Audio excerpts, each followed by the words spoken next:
All right, so today I couldn't find anything to watch while I was doing cardio at the gym this afternoon, so I turned on an episode of According to Nicole. I don't agree with a lot of the things that she says. She's way too conservative, way too preachy for a lot of the crap that comes out of her mouth. But today I sort of wanted to agree with her because I'm a person that's grown up poor. My entire adult life is poverty. And even now, when I think about certain things, driving my own car was never a possibility for me. So, simple things that you may take for granted, like living in safe housing, living by yourself, actually being able to go to the grocery store and buy food. I lived with food insecurity for many, many years. And the longer you live not knowing what's going to happen to you tomorrow, the harder it is to adjust to life like this. I have lived in this house now for 56 days. I will never get used to living here, ever. I've come to the conclusion that this house, it's just like my car. I remember going to pick up my car at the Carvana Tower, right? Big old monstrous tower thing with an elevator where they brought it down. I put the coin in and it brought it down. When they were bringing that car down, it was spectacular to see myself buying a car because that was never in the cards for me. 2 weeks before I started this job, I was preparing to become homeless. And I knew that if I didn't take this job, because after 3 days of doing this job, I could not imagine myself doing this job. And just took me 3 days. I was talking to the Kroger's cashier that doesn't live here. I'm not even sure if he's among us. I heard he got really sick wherever he moved to. And I haven't heard anything. So, anyhow, I was talking to him after riding my bike home because for the first, I think, 10 months that I worked at this job, I was still walking and riding my bike to work because that's what you do. In fact, I was talking to one of the sales girls, and she told me the exact same thing. When she first started working for this company, she had to walk, take the bus, or ride a bike to work. So that was me. 6 months, 8 months, 10 months, however long it took for me to be able to have enough money in my bank account in order to be able to buy a car. But those 118-degree days of riding your bike to work because you have to, not because you want to, or when your bike's flat and you have to take an extra half an hour, 45 minutes to walk to work because you're just too broke. But I know extreme poverty. I've ate hot dogs for years while I worked in retail, eaten a lot of ramen. I've lived at the bottom. So millennial steam is has a lot to do with that lifestyle of being dirt poor, of having to take jobs because you don't want to be homeless. Every job I've ever taken in my entire adult life has been for one thing, so I didn't become homeless again. I've never liked any job I've ever had. I don't like the idea of working. I think work is the tax you have to pay life to let you live. It keeps coming back to what Mello said the other day to me. Millennials team, all I want to do is live. That's all I want to. I just want to live. I don't want to have to go to work anywhere. There's no perfect job. People ask me this question all the time. So, what's your perfect job? A job that pays me $250,000 a year and I don't have to show up or do anything. Just hand it to me. That's the perfect job. Because unless you go into something noble, some noble profession, you're a nurse or a doctor or whatever profession you go into because you care about your job, for the 99%, that's not us. We don't work at Amazon because we want to. And today, while I was doing the chat, I did chat all 3 days. I did a live stream all 3 days.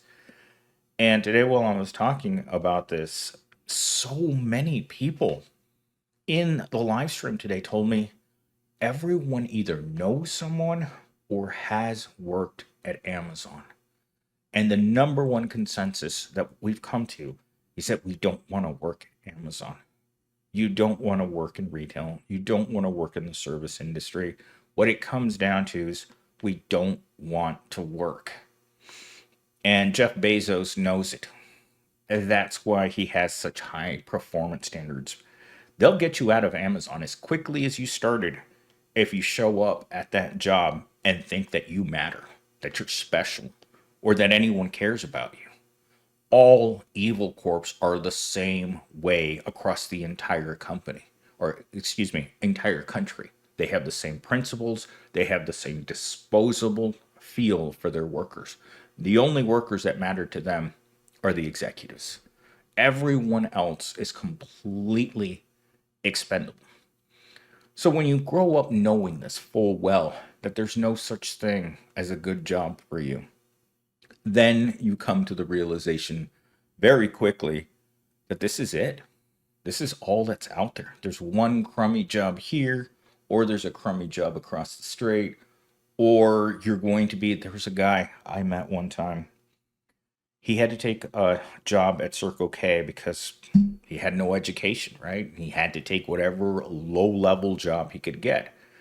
And that's something that really offends me when people tell people in those positions that you should get a better job. And you look at those people and it's like, are you stupid? You just go around telling every person who's wearing a name tag to get a better job? Is that what you do? Or anyone that you meet in real life, even coworkers that I have. There's a couple of my coworkers who've just told me for years that they don't want to be here. And I'm like, and a lot of them already have their path out. It's not like they're completely miserable at Evil Corp. They've just already decided that they're going to go find something else. And again, when people in these professions leave, they're making a lateral move. It's not like there's some $1 million a year job waiting for you. For the vast part of your life, especially now, more and more millions of people aren't moving up in their careers right now. All those federal workers that lost their jobs, for many people, you're not moving up. In fact, the reality of our current work economy is you moving down. I know that I will never be able to escape the minimum wage. I've been out of it for a couple of years, but it has my place. My place is waiting at the bottom. There's no such thing as being able to inevitably escape poverty for a person like me. No friends, no family, nothing to grab a hold of. Just me against the world. And the world doesn't like people like me. People who say the things that I do. Tell you like it is. When I tell Gen Z at work, hey man, it's not sustainable. Your rent and your monthly income can't be the same. In fact, I was talking to Nicole yesterday about this, and she says to me, she stops, looks at me, looks sad, and says to me, Millennial Steam, if I didn't have my family, I would be nothing. Because she doesn't have anything. She's in she's a college student, a community college student that has a scholarship in sports that's paying for her education. If she didn't have that, she wouldn't even be in college. And the worst part about this is that she's traditionally very, very attractive person. But without the family, most people wouldn't get their first car. Why do you think it took me my entire life to work to get a car? Because I don't have any place to go to. When I can't pay my bills, I have to pawn my stuff. And throughout my entire life, it's funny how it's always this cycle, this circular motion. You earn enough money so that you can buy stuff, and then you don't make any money anymore, and then you have to sell that stuff over and over and over and over again. I don't know. I think this is my third or fourth iPad that I bought that I've had to sell to buy food. I know that that's the inevitable path to that iPod is going to be to someday have to sell it to buy food. So today, when I was watching According to Nicole, and she was talking about this, I didn't like the context she put it into, but I like the idea of making a video similar to this. And here's our opening monologue from that video. It's her latest video. If you want to go over and watch her actual video, remember her YouTube channel is called According to Nicole. They keep telling us we're overspending like we're on like we're one iced coffee away from financial ruin. But what if the real issue isn't how much we spend, but how guilty we've been trained to feel about making our lives a little easier? I'm not talking about buying a yacht. I'm talking about replacing that mattress that's been wrecking your back for years, or buying decent towels that don't feel like sandpaper. Sometimes spending money isn't about being reckless, it's about finally giving yourself permission to feel okay. You know, there's a small little thing that I've wanted for years. I could never justify buying it, right? And I just bought these things last week. So for years, I wanted these clear containers in my bathroom. I wanted them to sit on the bathroom sink, and they're for Q-tips. Um, what do they call it? What are those look like? The floss, the little floss thingies, tools. And then I have cotton balls inside one of the other clear things, and then I have band-aids, I think, in another one. Always wanted this. And I could never bring myself to spend the $7 that these little clear containers cost. Now, every time I look at them, I'm delighted by looking at them. When I walk into my laundry area and there's a washer and dryer, sort of, because it doesn't really work that well. It's the first time in my entire life that I can do my laundry in my own house. That's mine. When these simple pleasures are being denied to people because you have to live in rundown piece of crap places, these are the little simple things that make poor people's lives slightly better. But every boomer, every Dave Ramsey out there wants to tell you that you need to save, you need to constantly save. And you ask yourself, what are these people talking about? Saving, investing, building a future. That's not for people like us. I don't have a future. I have no savings. I have no investments. I live paycheck to paycheck to paycheck, just like you do. There's no chance at saving anything. All my credit cards are uh, maxed out. I stopped paying on some of them already because I just haven't gotten enough of a pay raise in 3 years to keep up.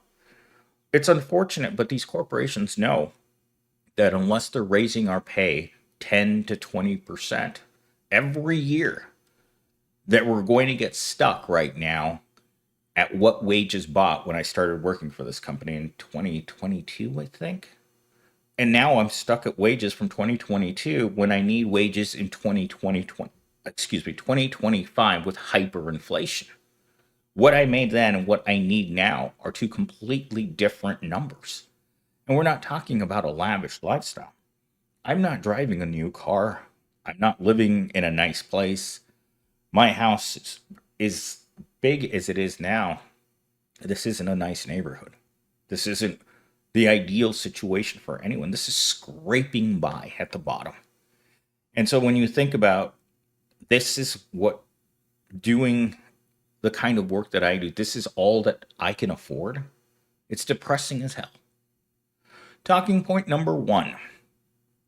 For people who grew up broke or in survival mode, spending money on comfort or beauty can feel wrong. But choosing repair, upgrade, or invest in things that improve your daily life is often a form of emotional recovery, not financial recklessness. So, in the video, the thing that I connected the most with Nicole in this video was the simple thing that she wanted.